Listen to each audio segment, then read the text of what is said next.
Hey, I'm Victor with Yours Truly Media, and today we're going to go over speedlight basics.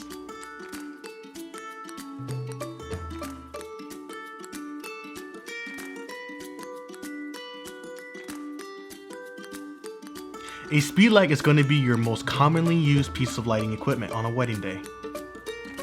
They are portable, efficient, and powerful. Flashes are used to fill in shadows and brighten up your subjects while keeping the background properly exposed.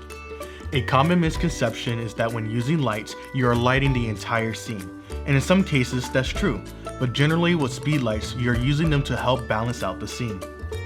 If the bride is getting ready in a really dark room with blown out windows, you can use flash to balance it out. Or if the reception has amazing lighting, but you don't want to degrade it by adjusting exposure to your subjects, you can use the flash to brighten up your subjects, keeping the ambient light properly exposed. The most common way to use a speedlight is to use it as a bounce flash. This is also the quickest and easiest method to use to even out light. Look for a light colored wall or a ceiling and bounce the flash so that it comes back towards the subject.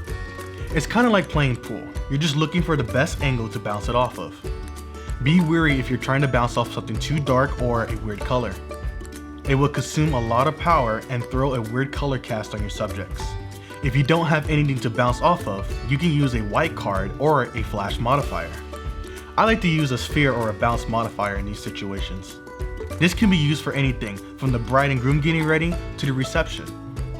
Most flashes have an ETTL mode, which is like auto, but all flashes have a manual mode. ETTL works pretty well when on camera, but it will use up your batteries faster.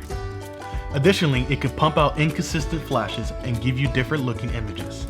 It is crucial that you learn how to use your flash in manual mode to really understand how your lights work. If your shooting conditions are very controlled like a getting ready room, you should shoot with your speedlight in manual. I would suggest starting with a 1/16 or 1/8 of a power and adjust your ISO to around 200 to 400, depending how much natural light is in the room. If the conditions are more random and your subjects are moving, like during a reception or a grand exit, ETTL with a stop or so of negative compensation may be better to make sure that your subjects aren't blown out as they're moving closer to you. During the reception, you can shoot with a higher ISO. This will help cut down the power of your flash and increase the flash recycle time. Gelling is also helpful when it comes to receptions. Most reception rooms are tungsten lit, and those lights have a yellowish to orange feel to them.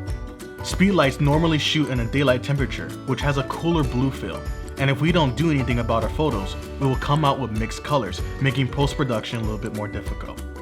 We fix this by gelling our flash with a CTO, color temperature orange, so that both light sources are around the same temperature. If you're shooting a reception outside, be aware of the light's temperature. You may not need to use a gel. You can also use your flash for fun creative effects during dancing. They say direct flash is never good, but it can be in the right scenario. During the late night dance hours, try slowing down your shutter to like 1/15 of a second and close your aperture to around f11. Use direct flash to freeze your subjects in motion while the background creates a fun shutter drag effect. In these situations, I will have my flash pointed directly at the subject, zoomed to about 70 to 80 mil with the 1/32 power to start. We hope this video helps you get comfortable with the speedlight basics and take your wedding photography to the next level. Feel free to reach out with any questions and we'll see you on the next video.